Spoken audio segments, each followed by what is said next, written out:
इतिहास में ये लिखा हुआ है कि पहले मुनि महाराज इन राजाओं के काल में भी दूर दूर तक, भारत से दूर दूर तक भी गए हैं।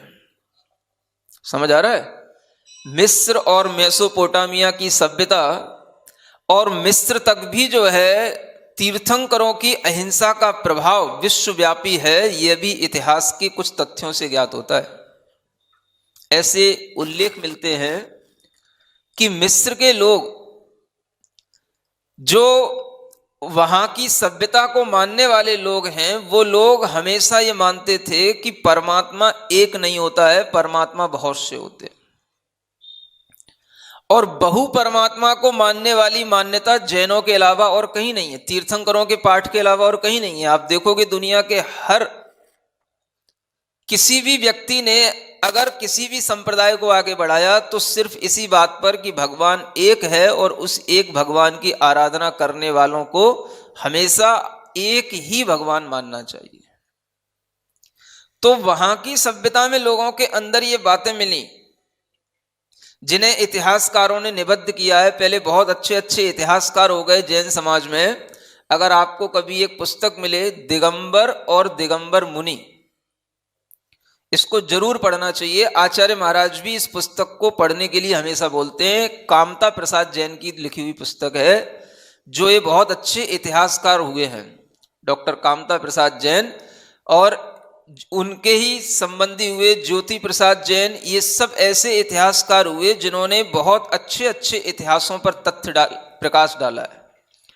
और इस इतिहास में उन्होंने बताया है कि उस समय पर वहां रहने वाले अनुयायियों में आपस में ये भाव रहता था कि हमें किसी को भी मार करके नहीं खाना है। वहां पर हिंसा को निषेध के रूप में प्रतिबंधित किए रखा हुआ था, और हिंसा का इतना अधिक वहां पर मतलब निषेध था कि वहां के अनुयायी जो है अपने यहाँ पर अपने ही आसपास मूर्तियों का भी निर्माण करते थे और मूर्तियों की भी आराधना करते थे, और वो मूर्तियां नग्न हुआ करती थी। उनकी भाषा में उन मूर्तियों को होरस कहा जाता था, जिसका हिंदी में अर्थ होता है अरह। क्या अर्थ होता है? अरह। अरहत की मूर्तियों को अरह कहा जाता था, जिसको वहां की भाषा में होरस बोलते हैं। हाँ, और वहां आज भी जो है इस तरीके के, जो इजिप्ट कहलाता है, मतलब ऐसे वहां पर बहुत बड़े बड़े पाषाणों के बहुत बड़े बड़े वहां पर आज भी बहुत सारे अवशेष हैं, शिलाखंड हैं, बहुत तरीके की आकृतियां बनी हुई हैं, जिनसे तीर्थंकरों की उस सभ्यता और संस्कृति का परिचय मिलता है। इसी तरह से यूनान में जो एक बहुत बड़ा गणितज्ञ का नाम आपने सुना होगा, पाइथागोरस। समझ आ रहा है? ये जैन धर्म से बहुत प्रभावित था, अहिंसा और सत्य के सिद्धांतों से बहुत प्रभावित था।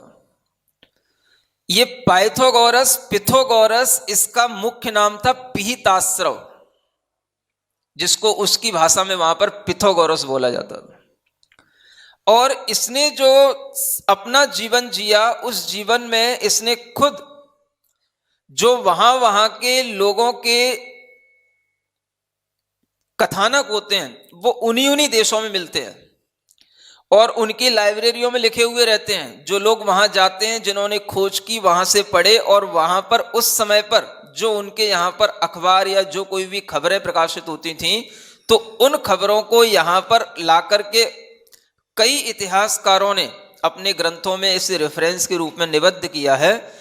तो उसके माध्यम से जानकारी उन लोगों ने बताई है कि उस समय पर ये लोग, एक था पिहिताश्रव पाइथागोरस और एक था पिर्रियो, ऐसे ये लोग थे जो उस समय पर हिंसा बिल्कुल नहीं करते थे, रात में भोजन नहीं करते थे, कंदमूल नहीं खाते थे, पूर्ण रूप से ये अहिंसा को स्वीकार करते थे और जैसा एक जैन आचरण होता है वैसा आचरण अपनाते थे।